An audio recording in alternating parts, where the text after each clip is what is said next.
നമസ്കാരം പ്രിയപ്പെട്ട പ്രേക്ഷകരെ. അങ്ങനെ എമ്പുരാന് വേണ്ടിയിട്ടുള്ള കാത്തിരിപ്പ് തുടരുകയാണ് മലയാളികൾ. ഇനി വെറും ഒരു ദിവസം മാത്രം കഴിഞ്ഞാൽ എമ്പുരാൻ തിയേറ്ററുകളിലേക്ക് എത്തുകയാണ്. അങ്ങനെ നോക്കി കഴിയുമ്പോഴാണ് പൃഥ്വിരാജ് അർദ്ധരാത്രി ഒരു പോസ്റ്റ് ഇടുന്നത്. അതായത് ഏറ്റവും കൂടുതൽ എല്ലാ പ്രേക്ഷകരും നോക്കി നിൽക്കുന്ന വില്ലൻ ആരാണ് എന്നുള്ള ഒരു ചോദ്യത്തിന് കുറച്ചും കൂടി ഒരു ആക്കം കൂട്ടുകയാണ് പൃഥ്വിരാജ് സുകുമാരൻ. ഒരു പുതിയ പോസ്റ്റർ വില്ലന് വേണ്ടി മാത്രം വെച്ചിട്ട് 2 days to go എന്ന് പറയുകയാണ് പൃഥ്വിരാജ്. ആരായിരിക്കും ഈ വില്ലൻ എന്ന് സമൂഹ മാധ്യമങ്ങളിൽ ഇങ്ങനെ തുടരുകയാണ് തിരികൾ. പക്ഷേ ഒരു കാര്യം വ്യക്തമാണ്, ആമീർ ഖാനാണ് ഇതിന്റെ വില്ലൻ എന്നുള്ളത് തന്നെയാണ് അതിന്റെ ഏറ്റവും പ്രധാനപ്പെട്ട ക്ലൂ.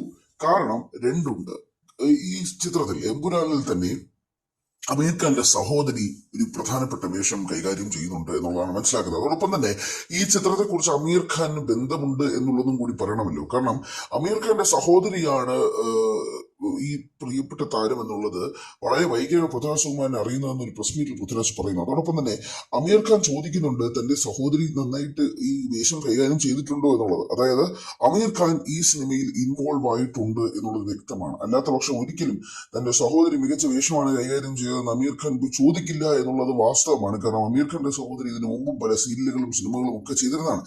അപ്പോഴൊന്നും ഒരു സംവിധായകനോടും പോയി ചോദിക്കാത്ത ആമീർ ഖാൻ എന്തുകൊണ്ടാണ് പൃഥ്വിരാജിനോട് മാത്രം ഇത് ചോദിച്ചത് എന്നുള്ളതാണ് വാസ്തവം.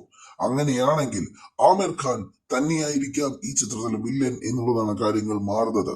ഇത് വാസ്തവമാണ്. കാരണം ഇതിനു മുമ്പ് പൃഥ്വിരാജ് പറഞ്ഞിട്ടുള്ള ഒരു കാര്യമാണ്. പൃഥ്വിരാജ് പറഞ്ഞത് ഒരു ക്ലൂ ആയിരുന്നോ, ഒരു ഹിന്റ് ആയിരുന്നോ എന്നുള്ളതാണ് ഇപ്പൊ എല്ലാവരും ചോദിക്കുന്നത്. കാരണം ആമീർ ഖാന്റെ പേര് വെറുതെ പൃഥ്വിരാജ് പറയുമെന്ന് ആരും കരുതുന്നില്ല. ആമീർ ഖാന് ഈ പ്രോജക്റ്റുമായിട്ട് ബന്ധമുണ്ട് എന്ന് തന്നെയാണ് എല്ലാവരും കരുതുന്നത്. റിക് യൂൺ എന്ന അമേരിക്കൻ ആക്ടർ ആയിരിക്കുമോ ഈ വ്യക്തി എന്നും ചോദ്യം നടക്കുന്നുണ്ട്. പക്ഷെ റിക് യൂണിനെയൊക്കെ ഇങ്ങനെ സർപ്രൈസ് ആയിട്ട് കൊണ്ടുവരുമ്പോൾ സാധാരണ മലയാളി പ്രേക്ഷകർക്കൊന്നും റിക് യൂൺ ആരാണെന്ന് അറിയില്ല. അങ്ങനെ ഒരു റിക് യൂണിനെ അങ്ങനെ പുറം തിരിഞ്ഞു നിർത്തി ഒരു സസ്പെൻസ് ക്യാരക്ടറായിട്ട് കൊണ്ടുവരേണ്ട ആവശ്യവും താൽക്കാലികമായി എങ്ങനെയാണ് മലയാളി പ്രേക്ഷകരുടെ മുന്നിലേക്ക് വർക്കാവുക എന്നും അറിയില്ല. അതുകൊണ്ട് റിക് യൂണിനെ നമുക്ക് പാടെ അങ്ങ് തള്ളിക്കളയാം.